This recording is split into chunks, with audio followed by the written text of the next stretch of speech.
चले प्यारे विद्यार्थियों, जय हिंद, वंदे मातरम। आप सभी विद्यार्थियों का 2024 में आपके class circle point YouTube channel पर एक बार फिर से स्वागत कर रहा हूं विद्यार्थियों। तो आप सभी विद्यार्थियों के लिए नया वर्ष 1 जनवरी कल बहुत बेहतर रहा होगा, मैं उम्मीद करता हूं।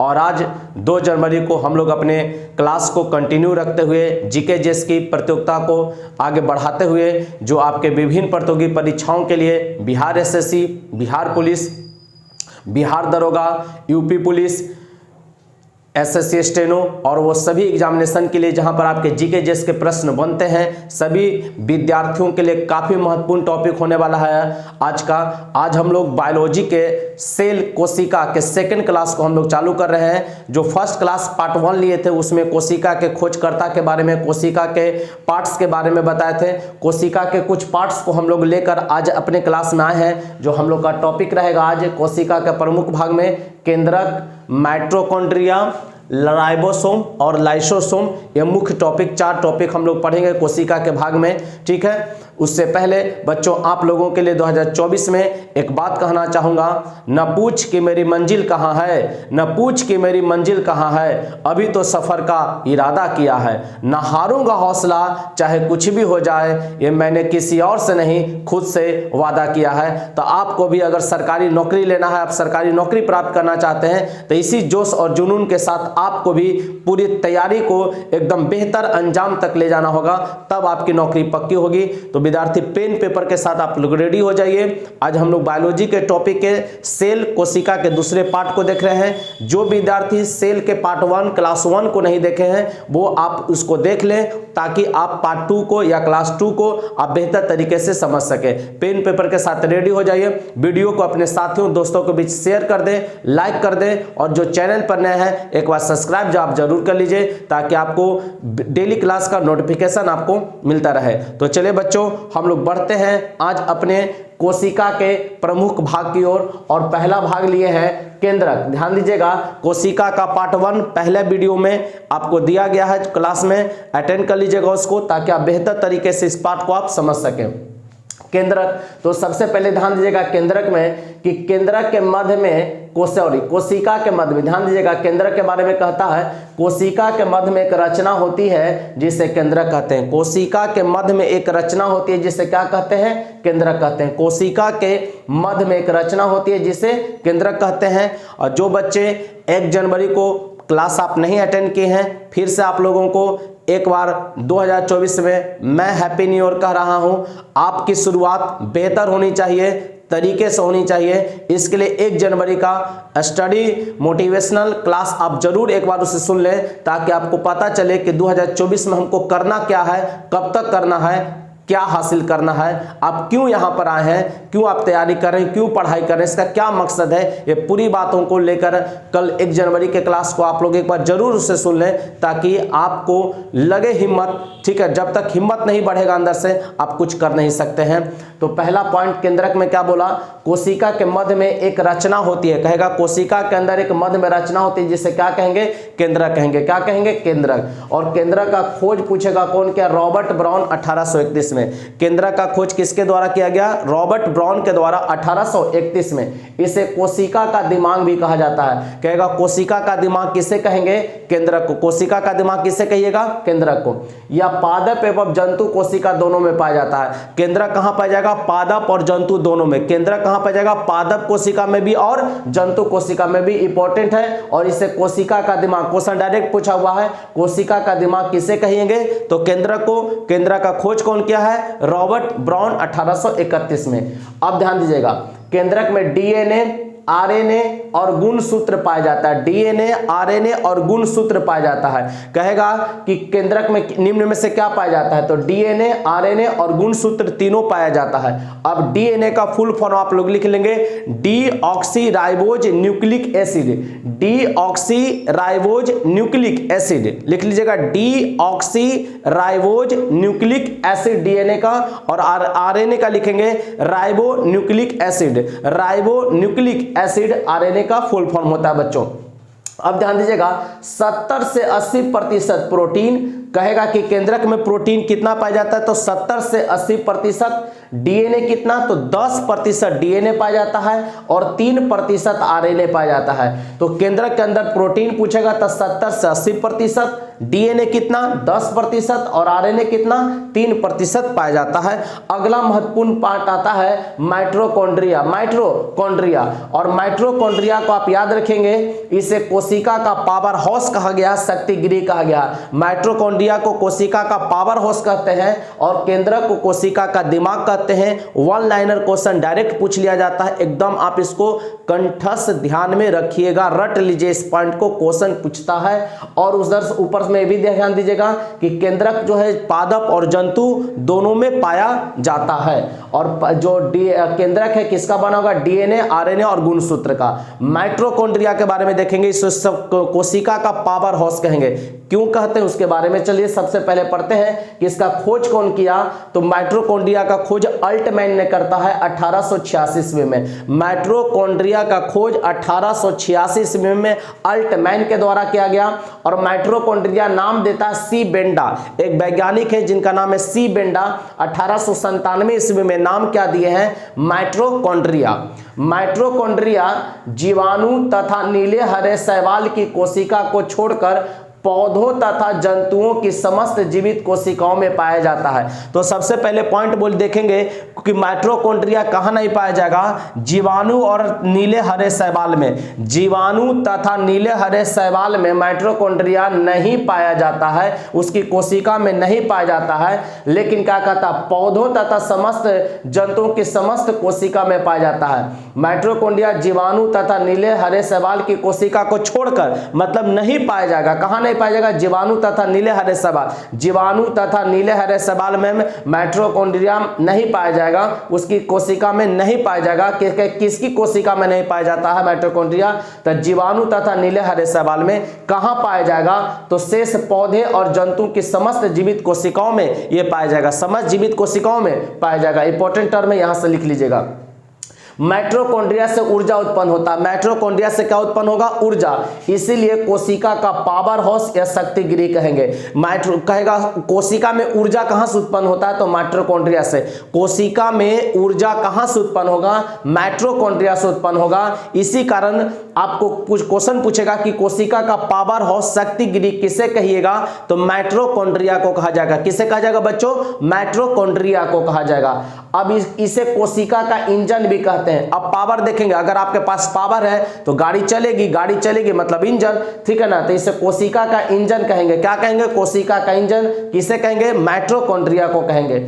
उत्पन्न ऊर्जा, ध्यान दीजिएगा, माइटोकॉन्ड्रिया में जो उत्पन्न ऊर्जा है, उत्पन्न ऊर्जा एडिनोसिन ट्राइफॉस्फेट, एडिनोसिन ट्राइफॉस्फेट जिसको शॉर्ट में एटीपी के रूप में होती है।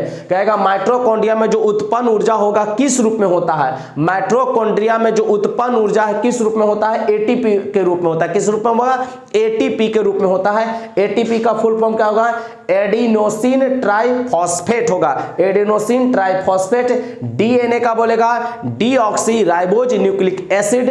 आरएनए का पूछेगा राइबो न्यूक्लिक एसिड। ये 3 फुल फॉर्म आप याद रखेंगे, मिलान करने के लिए भी दे देता है। यह कोशिका का श्वसन स्थल है। कहेगा कोशिका का श्वसन स्थल कौन, माइटोकॉन्ड्रिया। कहेगा कोशिका का श्वसन स्थल कौन सा कोशिका का अंग होगा, तो माइटोकॉन्ड्रिया होगा।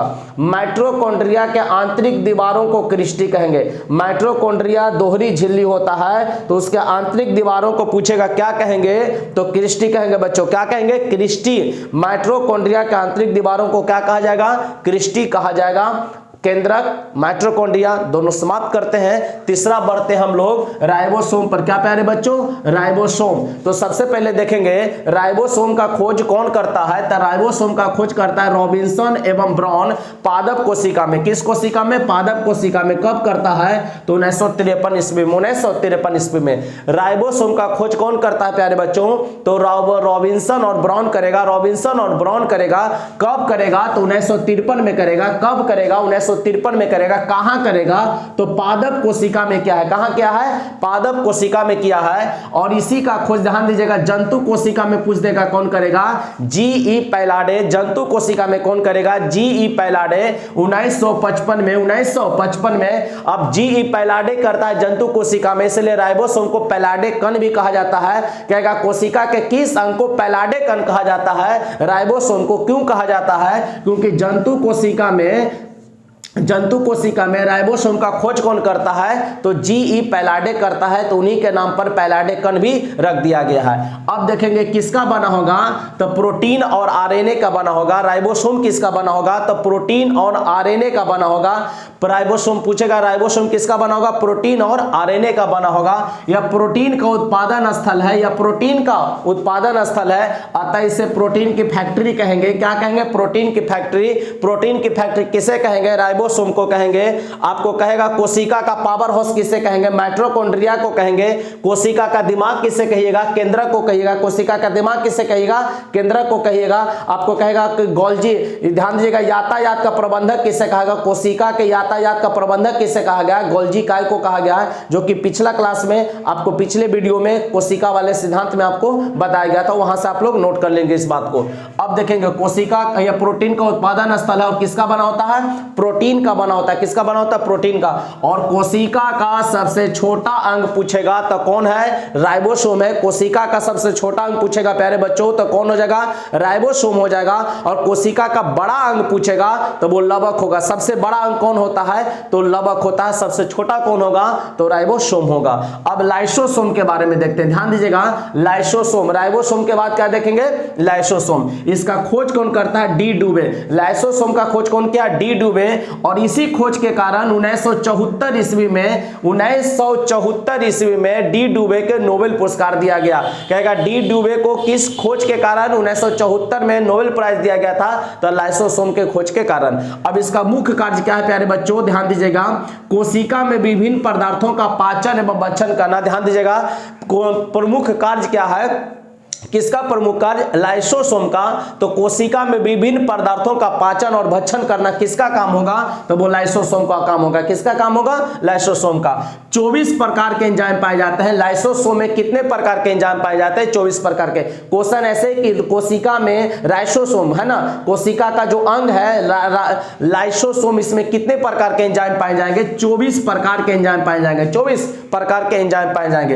पुरानी रक्त कोशिकाएं लाइसोसोम के कारण नष्ट हो जाती है। क्वेश्चन कहेगा पुरानी रक्त कोशिकाएं किसके कारण नष्ट हो जाएगा? तो लाइसोसोम के कारण। पुरानी रक्त कोशिकाएं किसके कारण नष्ट हो जाती है? तो लाइसोसोम के कारण नष्ट हो जाती है। अब आपसे क्वेश्चन कह देगा कि लाइसोसोम मुख्यतः एंजाइम अभिक्रिया करने वाली जंतु कोशिका में पाया जाता है। लाइसोसोम कहां पाया जाएगा? तो लाइसोसोम मुख्यतः एंजाइम अभिक्रिया करने वाली जंतु कोशिका में पाया जाता है। कौन कोशिका में? जंतु। जैसे अग्नाशय, यकृत, मस्तिष्क, थॉराइड, गुर्दा, गुर्दा को आप किडनी भी कह सकते हैं, अग्नाशय, यकृत अर्थात लीवर, मस्तिष्क, थॉराइड और गुर्दा, इसमें क्या पाया जाएगा? लाइसोसोम पाया जाता है बच्चों। क्या पाया जाता है? लाइसोसोम। इसे आत्मघाती थैली या सुसाइड बैग या आत्महत्या की थैली, ध्यान दीजिएगा, आत्मघाती थैली, आत्महत्या की थैली, सुसाइड बैग किसे कहेंगे? लाइसोसोम के कारण। क्योंकि जब ये कोशिका का निर्माण नहीं करे, ध्यान दीजिएगा, जब ये लाइसोसोम का जब कोशिका के अंदर ये ऊर्जा का निर्माण नहीं वहां पर होगा तो ये फट जाता है, जिससे क्या हो जाता है? कोशिका की मृत्यु हो जाती है। कोशिका की मृत्यु हो जाती है। इसी कारण इसे कहेंगे आत्मघाती थैली, सुसाइड बैग कहेंगे। किसे? लाइसोसोम को। आरबीसी में लाइसोसोम नहीं पाया जाता है। कहेगा लाइसोसोम कहां नहीं पाया जाएगा? आरबीसी में लाइसोसोम नहीं पाया जाएगा। आरबीसी में लाइसोसोम नहीं पाया जाएगा। आत्मघाती थैली, लाइसोसोम, प्रोटीन का फैक्ट्री, राइबोसोम, कोशिका का पावर हाउस माइटोकॉन्ड्रिया और कोशिका का दिमाग केंद्रक। कोशिका का दिमाग केंद्रक, यातायात का प्रबंधक गोल्जी का, यातायात का प्रबंधक गोल्जी का। अब राइबोसोम के बारे में 2 पॉइंट याद रखेगा। राइबोसोम 2 प्रकार का होता है। एक 70S, ध्यान दीजिएगा, 70S प्रकार का, ध्यान दीजिएगा 70S प्रकार का। राइबोसोम के प्रकार का, 2 प्रकार का, एक 70S प्रकार और एक होता है 80S प्रकार। 70S प्रकार और 80S प्रकार। अब 70 है तो 70 थोड़ा सा छोटा होगा और 80S प्रकार थोड़ा सा बड़ा हो जाएगा। अब 70S प्रकार का राइबोसोम कहां पाया जाएगा? माइटोकॉन्ड्रिया, क्लोरोप्लास्ट और बैक्टीरिया में। लिख लीजिएगा 70S। राइबोसोम 2 प्रकार का होता है, आप लोग नोट करके लिख लीजिए। राइबोसोम 2 प्रकार का होता है। पहला 70S आकार में थोड़ा छोटा, आकार में थोड़ा छोटा। कहां पाया जाएगा? माइटोकॉन्ड्रिया, क्लोरोप्लास्ट और बैक्टीरिया। माइटोकॉन्ड्रिया, क्लोरोप्लास्ट और बैक्टीरिया में पाया जाएगा 70S प्रकार का राइबोसोम। अब 80S वाले में आ जाइएगा, लिखेंगे ये आकार में थोड़ा बड़ा होगा, किसके मुकाबले? 70S वाले के मुकाबले थोड़ा सा बड़ा होगा। ये कहां पाया जाता है? लिखेंगे उच्च विकसित पौधे एवं जंतु कोशिका में। उच्च विकसित पौधे एवं जंतु कोशिका में 80S प्रकार का राइबोसोम पाया जाएगा। लाइसोसोम देख लिए। अब नोट करके आपके लिए 3 बात है, ध्यान दीजिएगा इसे। जीवन की मूलभूत इकाई पूछ रहा है प्यारे बच्चों, तो उसे क्या कहेंगे? कोशिका। कहेगा जीवन का मूलभूत इकाई क्या है? कोशिका। जीवन का मूलभूत इकाई क्या है? कोशिका। किस कोशिकांग को कोशिका का मास्टर कहा जाता है? किस कोशिकांग को कोशिका का मास्टर कहा जाता है? नाभि को। किसे कहेंगे? नाभि को। कोशिका का मास्टर किसे कहेंगे? नाभि को। ऑक्सीकरण की केब्स चक्र प्रक्रिया माइटोकॉन्ड्रिया में कहां संपन्न होगा? ऑक्सीकरण की केब्स चक्र प्रक्रिया माइटोकॉन्ड्रिया में कहां संपन्न होगा? तो ये मैट्रिक्स में संपन्न होगा। कहां संपन्न होगा? मैट्रिक्स में संपन्न होगा। फिर एक बार बच्चों आप लोगों से कहना चाहूंगा, न पूछ के मेरी मंजिल कहां है, न पूछ के मेरी मंजिल कहां है, अभी तो सफर का इरादा किया है, ना हारूंगा हौसला चाहे कुछ भी हो जाए। मैंने किसी और से नहीं, खुद से वादा किया है। तो आप लोगों के लिए बच्चे 2024 काफी बेहतर हो, लेकिन उसके लिए आपको प्लानिंग करना पड़ेगा और उस प्लानिंग पर जीत तोड़ मेहनत करना है सही तरीके से।